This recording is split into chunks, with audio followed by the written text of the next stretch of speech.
Sorry, there is no sound. Human qualities Excuse are me? not so present everywhere. So Yes, there is no sound. We can't hear anything. Can you hear us now? Can you hear us now? Yes.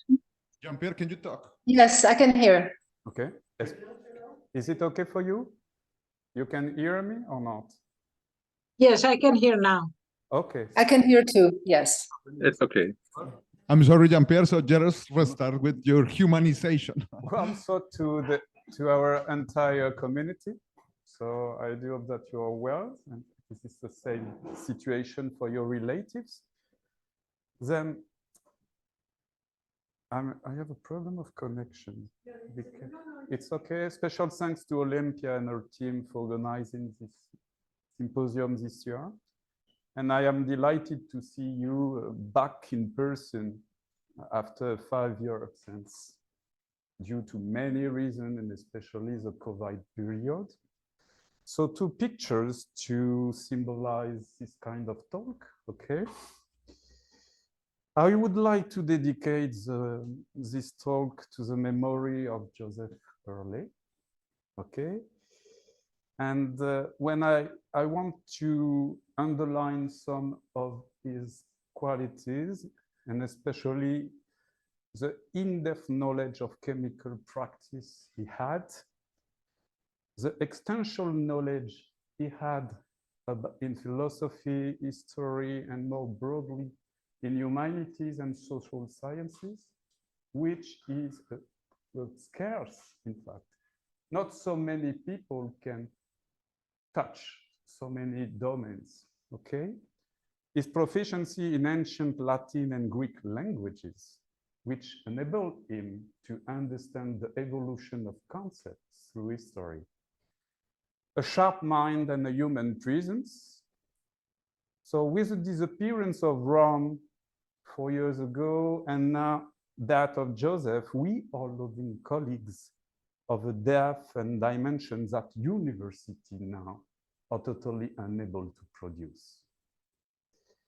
A type of colleagues that the system of scientific production and evaluation tends to make disappear in the 4 corners of our world. So thanks to him, thanks to them, for the major contributions they have had to the history, they have made to the history and philosophy of chemistry, and more broadly to the philosophy of science. So I have 2 key words in mind: respect and gratitude. I have a special message for you too, as it is the first time that I can come back in presence. It was important for me to present my apologies to our community, because for personal reasons and professional reasons, I was totally unable to publish the proceedings of the French symposium I organized many years ago. So rest assured that I would have preferred it otherwise. That's all my apologies for this. So the context in which this work takes place, it's a new kind of work for me. Okay, for those among you who don't know me, I have a threefold training, first in chemistry, then in history, and finally in philosophy. And I passed my habilitation of conduct research in history and philosophy last year. Some of them belonged to my jury, okay? In parallel with, and in addition to the work carried out by many of you, okay, I especially think about Azok Chang, I am pursuing a study of chemical practices in order to think from them and with them, okay? About issues, philosophical issues, ethical issues, and political issues. I study, for example, how relational and processual ontologies inspire scientists and technologists nowadays. And in this work, I try to understand what the notion of common, what is different, what is distinct, what is the same, are exerting an influence on the production of philosophy and science at the same time. So here are a few points to share. from an ongoing investigation. They are related to affordances in order to pay tribute to Joseph and Rome, okay? I'm going to scrutinize some of ontological reasonings and to point out some of their limitations. So this is a meeting between analytical philosophy and continental philosophy. Okay, a kind of synergy. Using examples taken from chemistry, okay? And then I will come back to a practice used to analyze chemicals in order to express how we can do ontology differently. So I have divided my presentation into two parts. The first one, in which I would like to focus the notion of separate and what is a separate, what is a determinate in current ontological debates, and then show how chemistry could give new insight in order to clarify, to qualify this kind of debate. Okay, so first of all, more often than not, we are looking at something which is common and distinct at the same time, especially when we produce scientific explanation. Ontology is a science of the being as being. According to Tristan Garcia, a very important philosopher, according to me, which I highly recommend you to read, what is the most common, the most general to all beings is the aim of the ontological investigation.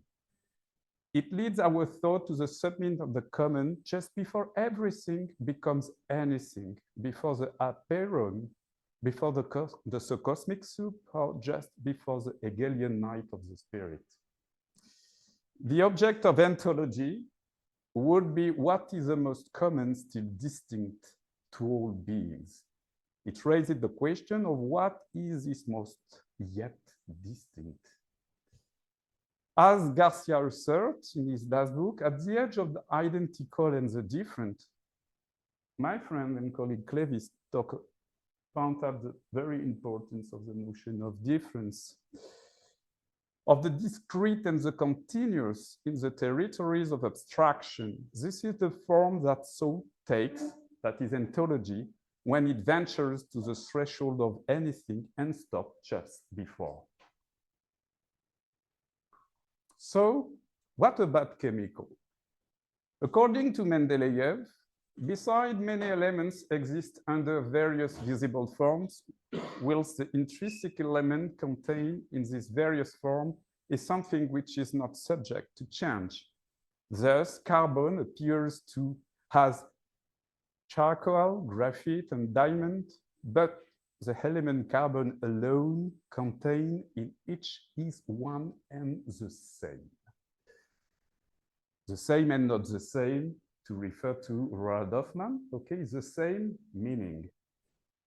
But we cannot use, as Cassirer and many philosophers belonging what we call the neo-Kantian movement, we cannot use function to account for empirical reality and at the same time consider and describe them.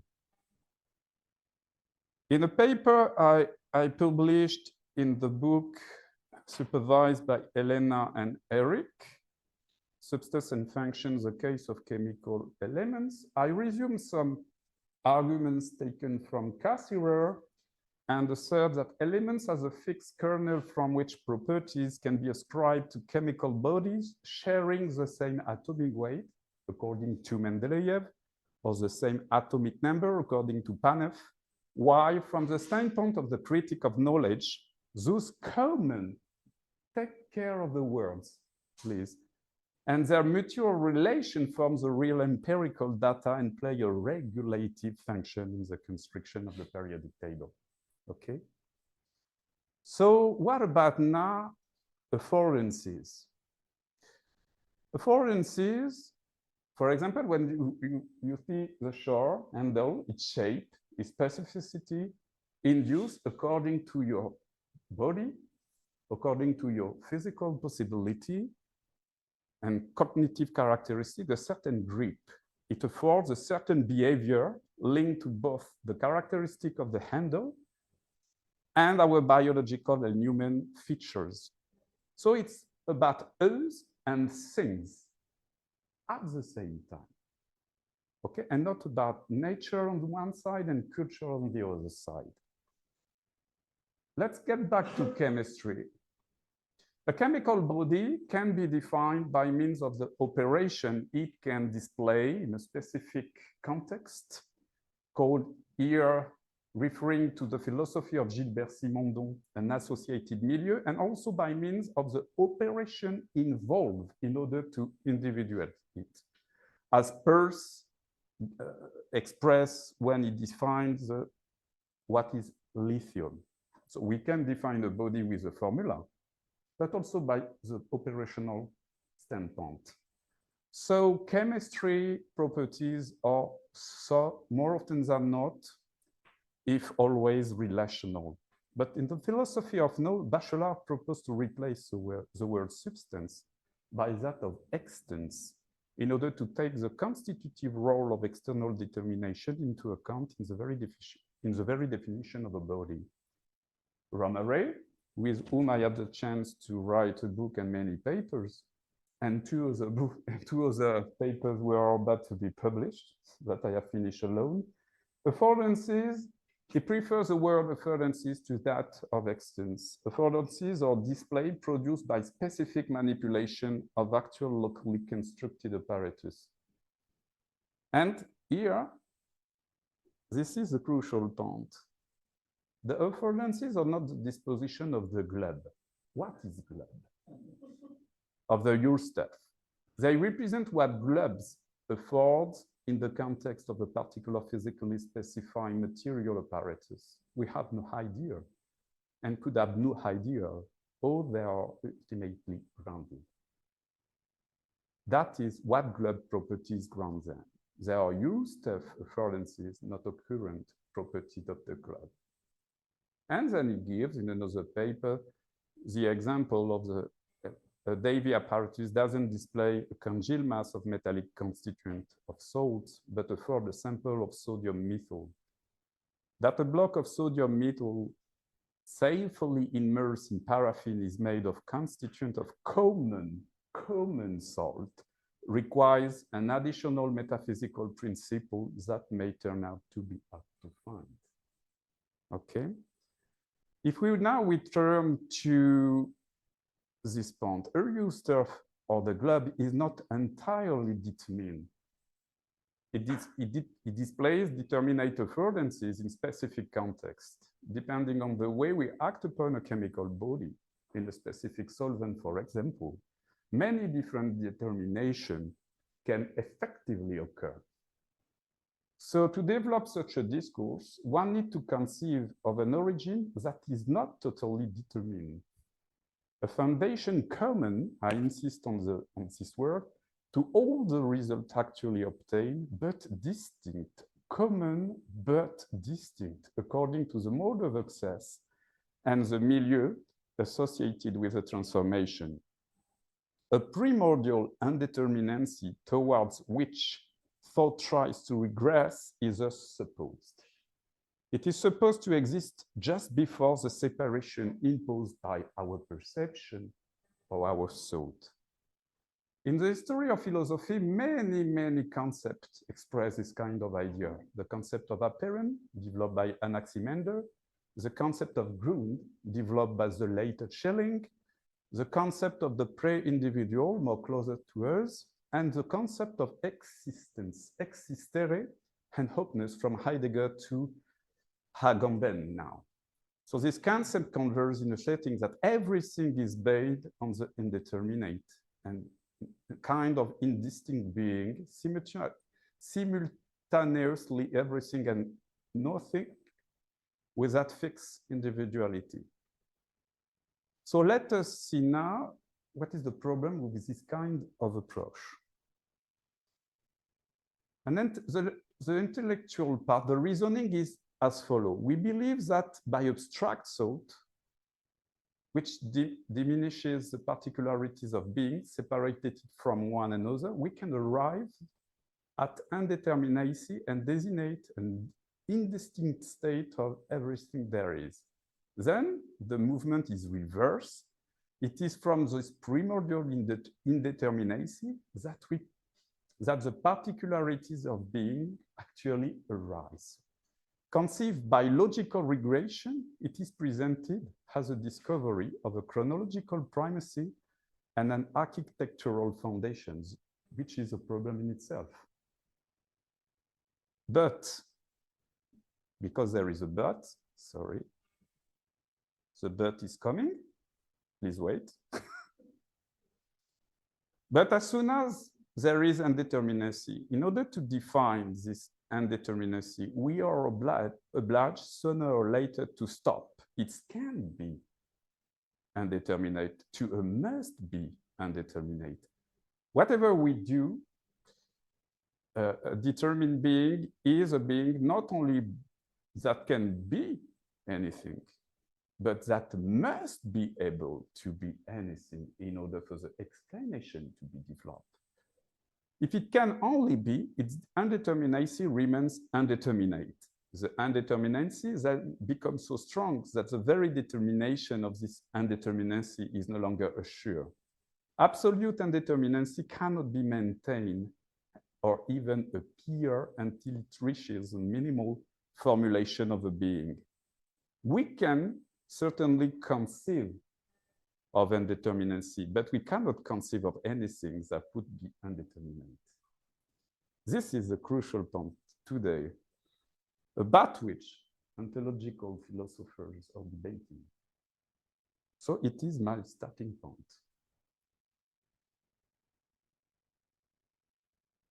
Indeterminacy can be divided in this way. Either it is a determination to indeterminacy, or it is an indeterminacy to determination. In both cases, which reach the same level, the necessity of sooner or later fixing a must be indeterminate. The basis of indeterminacy is situated at a higher degree than the minimal conceivable degree. It is always possible to think of something that will be less determined than indeterminacy. This may seem paradoxical, but all we have to do is first to identify the degree to which it ends up having to be able to be anything, and then conceive of a power rather than a duty in order to imagine a less constrained entity. So the determination of being reached zero, it immediately becomes stronger. In ontology, as Garcia asserted, the strange thing about determination is that when we cancel it out, we don't diminish it, we increase it. Okay, so we cannot claim to represent the minimum being immediately by canceling out differences, separation, and particularity. The negation of particularity becomes particularity by inversion. So, referring to an indeterminate ontological background, in comparison with, we can explain change, for example, is aporetic. As sometimes Wittgenstein asserted, sometimes we think we have philosophical problems, but they are not philosophical problems, they are problems of language. Second part, which will be very short, I would like to show you something. So we see that the crucial point on which philosophers are debating is aporetic. Okay, so now let's remind you what is in a mirror. You have a sample of molecules in a specific solvent, okay?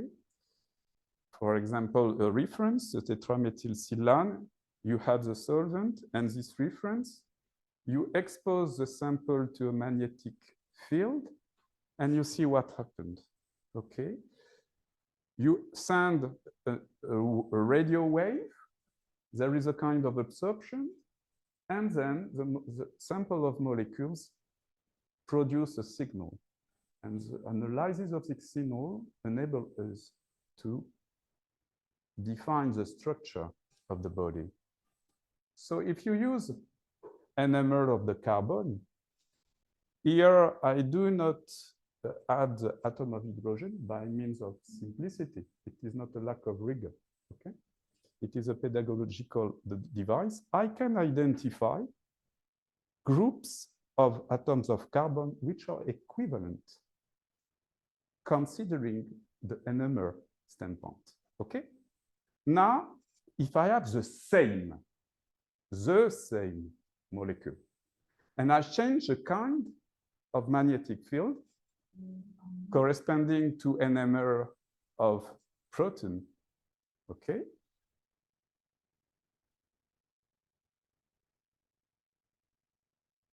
We identify groups of hydrogen atoms which are equivalent. So we have the same molecule. This is a common part.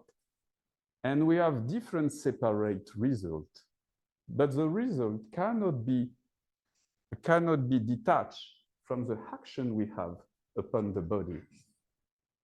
So the natural parts here, excuse me. Okay. The nature of parts depends on the way chemists intervene on a sample of walls. Parts are not intrinsic, but relational. They are afforded. Molecule is a common basis, but the action differs. Parts are distinct, they are separate. Okay? Provisional conclusion, so I have already expressed this. What is common is not indeterminate. What is common is the chemical body under study plus some common conditions. The separate is a result of an affordance. This situation needs a reconceptualization of the closed ceteris paribus in a relational background, which I did in many publications. What is determinate is a set of effective affordances that a single chemical body can give with the various ways we can act upon it or with it. This invites us to think of a new perspectivism. This is a challenge in current philosophy without having the same object as it was the case in the situation of the city seen by night in Leibniz philosophy. Because molecules, you act upon in a certain way, you obtain something. But the system is not the molecule or the sample of molecules, but as in quantum physics, the system is the molecule at stake, or the sample of molecule at stake, and the way you act upon it.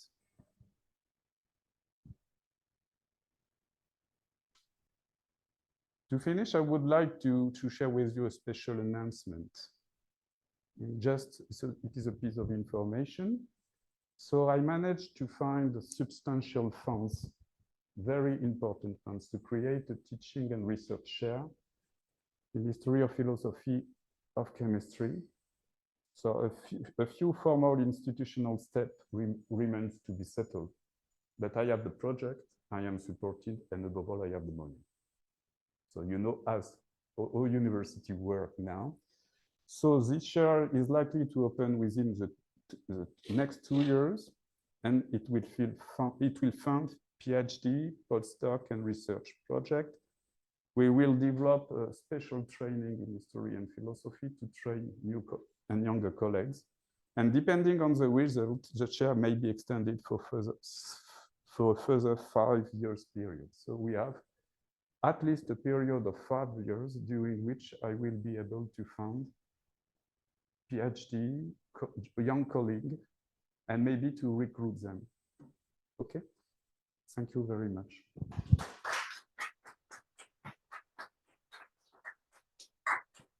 Thank you, Jean-Pierre. We have 5 minutes for questions. This is a very new work for me. It is in progress. Okay. Thank you very much. Very interesting. It connects a lot with some of the things that I'm thinking. Mm-hmm. And I would like to hear from you, from the philosophical perspective, how it relates to the dialectic has a logic, because it seems to me that it can explain this non-fragment perspective, this integrative perspective, and this simultaneously being that you're presenting. Does it have any relation with the dialectical perspective? I am preparing a chapter of a book on this kind of question. But when you call about dialectics, what are you talking about exactly? Because in the field of philosophy, do you talk about Marx? Do you talk about Hegel, which is not clearly not the same? Okay. So it is.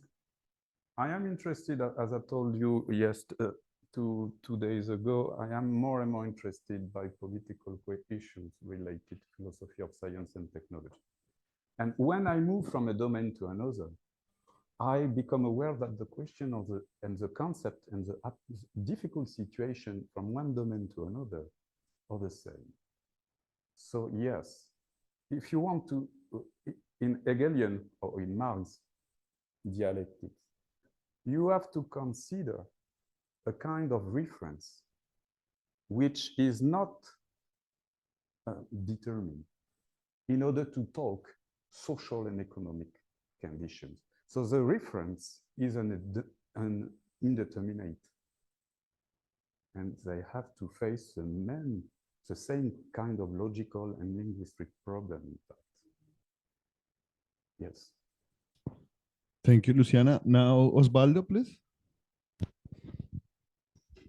Concerning your discussion on the indeterminate and whether the determinate, the relation between these opposite poles, did you consider thinking in terms of statistical mechanics and Boltzmann and the fact that he ended up having to postulate that the initial universe had to be ordered in order that you could explain the fact that entropy is rising. So this kind of discussion, does that link with what you've been saying? Or about the meaning of the wave function, it can be related to this kind of question. In fact, what I am doing, I am exploring different scientific practices in order to identify how they construe reasoning. And when I study these practices, from chemistry to physics and other domains, including quantum physics, if you want, I almost always see that they have a reference, and this reference is something which is indeterminate. And then, for example, you act upon the system, and you have a characterization. We don't know, for example, when you have a linear combination of wave function, we don't know anything about that, because quantum physics is a way of developing a general probabilistic approach about the world, as, for example, Michel Bitbol has pointed it out. But when you act upon, you know something. So in this kind of update and sophisticated knowledge, we have the same situation. We need a reference which is indeterminate in order to think the determinate. So you find it in quantum physics, you find it in quantum chemistry, you find it in many, many approaches in biology now. So I am taking one domain after one domain, and I try to identify this kind of reasoning, their problems, and how a reflective approach originated in the chemical practices can enable us to take distance and maybe to resume the debate. Because as you know now in ontology, there are different schools, different churches, and they are totally unable to discuss. Totally unable, which is very, very, I'm sorry, striking, because when you are in university with academic people, the dialogue seems to me the very, very basic behavior. Okay. We can discuss further if you want today. Thank you, JeanPierre. Unfortunately, we ran out of time. Okay, But we are just over the time of Luciana Or maybe already. we Is can that- is that discuss so? after. Or if someone at distance would like to ask me a question, you can send me an No, actually, we email. cannot. We have Luciana's talk right now, right? Okay, Is your lecture? so do not hesitate to send me emails. Okay, sorry, Jean-Pierre, for cutting out, but Merci. we just Thank you very much. ran out of time.